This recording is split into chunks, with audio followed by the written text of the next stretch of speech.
Pero no creemos en la guerra contra el narco. No se pueden dar abrazos cuando los delincuentes se pasan extorsionando o asesinando niños. Que la primera responsabilidad de un gobierno es con su propio pueblo. No voy a entrar en debate con Bukele. Desde el primer minuto, Nayib Bukele dejó claro algo que incomoda a muchos gobiernos de la región: el que no combate a los criminales está de su lado. Y aquí en Latinoamérica controlan sectores grandes de México, controlan sectores grandes de Colombia, controlan sectores grandes de Brasil. ¿Cómo es posible que una organización criminal se puede agenciar un territorio entero y el gobierno no los puede sacar? Porque están en el gobierno. Por eso. Y aunque nunca menciona nombres directos, las indirectas son evidentes, punzantes, y en los últimos meses han tenido un blanco particular: México. México, gobernado ahora por Claudia Sheinbaum, atraviesa una crisis de seguridad brutal, con cárteles que imponen territorios, con regiones enteras bajo dominio del narco y con un Estado que prefiere mirar hacia otro lado. Mientras tanto, Bukele, desde El Salvador, lanza un mensaje que cruza fronteras: si un gobierno no combate frontalmente a la delincuencia, es porque la respalda en silencio. Algunos dicen que antes había democracia y hoy ya no. Han leído eso por ahí, ¿verdad? Que antes había democracia en El Salvador y que ahora ya no. Pero lo cierto es que antes solo se podía elegir entre la opción mala o la peor. La democracia, que algunos dicen que extrañan tanto, era la democracia del miedo. Los ricos tenían menos miedo que los pobres, pero nadie se escapaba. Todos tenían miedo. Y si alguien no lo vivió en nuestro país, puede venir acá y preguntarle a quien quiera. El que diga lo contrario, el que diga que no es así, es porque ese modelo era su fuente de ingresos y su estilo de vida. En otras palabras, los que vivían del crimen. En otras palabras, los que vivían del crimen. La diferencia es abismal. Mientras en El Salvador se trasladan decenas de miles de pandilleros a megacárceles, en México los criminales exhiben su poder con desfiles armados, caravanas blindadas, videos propagandísticos y gobiernos locales atados de manos. Bukele, con su tono firme, repite en sus discursos: aquí no hay pactos, aquí no hay treguas, aquí no mandan los criminales, aquí manda el pueblo salvadoreño. Y esas palabras resuenan en todo México, donde la presidenta Sheinbaum guarda silencio frente a la violencia, donde el gobierno federal repite el mismo libreto de los últimos años: abrazos y no balazos, excusas y no soluciones. Y ya para terminar, presidenta, perdón. ¿Qué opina respecto a que el presidente de El Salvador criticó la situación de inseguridad en México y dijo que aunque su país es mucho más grande, pues se puede contener la violencia en nuestro país estado por estado? Digo, en redes generó una alta discusión. Quisiera saber si tiene alguna respuesta al respecto. No voy a entrar en debate con Bukele, la verdad. Podríamos aquí hacer todo un debate de la forma en que ellos están afrontando eso. Él fue electo por su pueblo, pero al mismo tiempo pedimos respeto para México. Gracias, presidente. Respeto, siempre respeto. Es la característica de la diplomacia. Entonces, respeto a lo que hacemos en nuestro país. No regresará la guerra contra el narco. Seguiremos construyendo paz con justicia. Un México fraterno. Estoy convencida que si algo avaló con la voluntad la mayoría de las y los mexicanos, es que no queremos que nadie sea discriminado. Cuando afirma que los que protegen a los delincuentes no son neutrales, son cómplices, muchos interpretan que ese mensaje va dirigido directo al Palacio Nacional y ahora a la oficina presidencial mexicana. Pasamos de ser el país más inseguro del mundo a ser el país más seguro de todo el hemisferio occidental.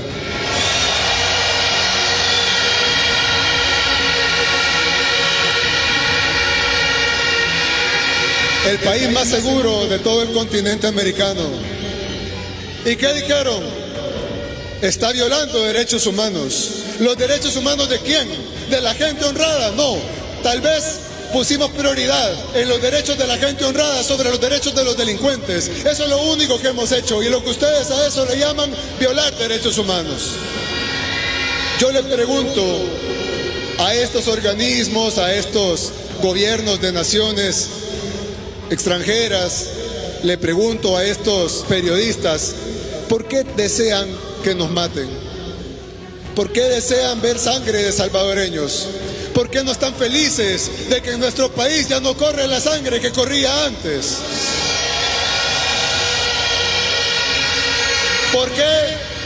¿Por qué debemos morir nosotros y nuestros hijos para que ustedes estén contentos que estamos respetando su falsa democracia que ni ustedes mismos respetan en sus propios países?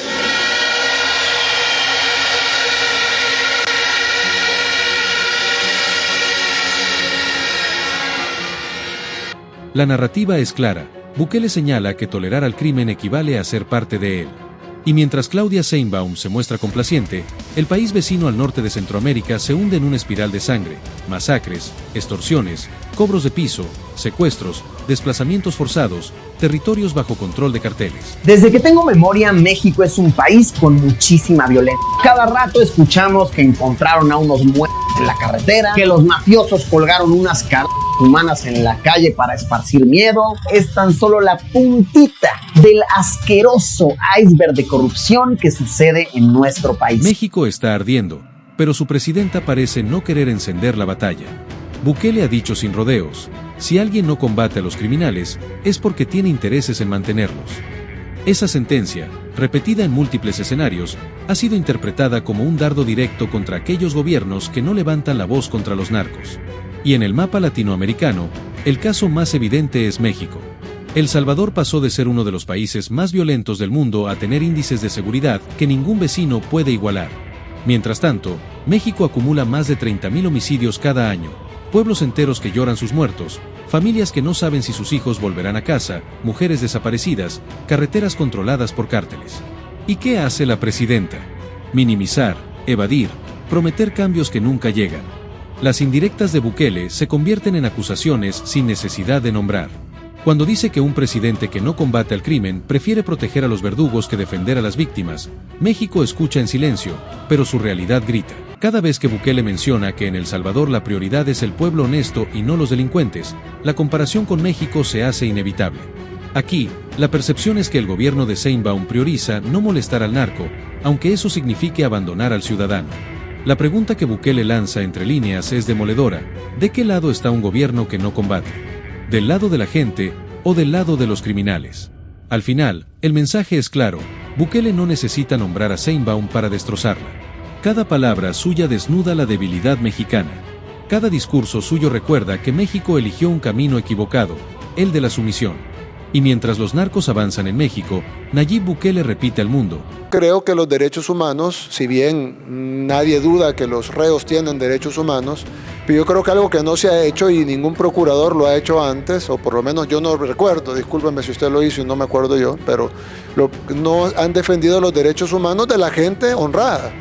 Generalmente defienden como que todo el enfoque de derechos humanos internacional o de las ONGs incluso esté enfocado en los derechos de los delincuentes, que tienen derechos. Nadie dice que los delincuentes no tienen derechos, pero ¿por qué el enfoque es siempre en los derechos de los delincuentes? Y la gran mayoría de la gente honrada, nadie le importan sus derechos. En este país pasamos 30 años siendo acribillados, asesinados, renteados, violados, extorsionados, amenazados, viviendo en zozobra y nadie dijo nada, pero de repente agarran a los que matan, a los que rentean, a los que violan y de repente hay que ver los derechos humanos de ellos. Sí, tendrán derechos humanos, pero son más importantes los derechos humanos de la gente honrada y creo que eso es algo importante, procuradora, que debe de también investigarse y debe de también reportarse, porque si no, entonces no estamos hablando de derechos humanos, estamos hablando de derechos de los delincuentes, que creo que son dos cosas distintas. Derechos humanos son todos y los derechos y las personas que no tienen sus derechos restringidos son las personas honradas, porque los otros tienen derechos humanos pero tienen derechos restringidos. Por ejemplo, no tienen derecho al voto, no tienen derecho a la actividad económica, no tienen derecho a la libertad. ¿Por qué cometieron un delito? Entonces, si se les restringe, en Estados Unidos algunos no tienen derecho a la vida porque les ponen a la silla eléctrica. Entonces, si se pueden restringir algunos derechos humanos tan fundamentales como el derecho a la vida, en el caso de los países que tienen pena de muerte, ¿por qué En el caso de los países pobres o en el caso de los países en vías de desarrollo del tercer mundo, están encima que los delincuentes deben de tener derechos, pero cuando hablamos de los derechos de la población, ahí todo el mundo se queda callado y ahí ya no importa, y lo que tenemos que hacer es seguir velando por los derechos de los delincuentes. Aquí no gobiernan los criminales. Aquí gobierna el pueblo. Una frase que no solo define a El Salvador, sino que expone, indirectamente pero sin piedad, la vergüenza de un México cuyo gobierno decidió no combatir. Un México que arde. Un México secuestrado. Un México que tiene presidenta, pero no tiene liderazgo. Y en medio de ese escenario, Nayib Bukele se levanta como la voz incómoda, como el ejemplo que Claudia Sheinbaum jamás podrá alcanzar y como el recordatorio más brutal. El que no combate a los criminales, está con ellos.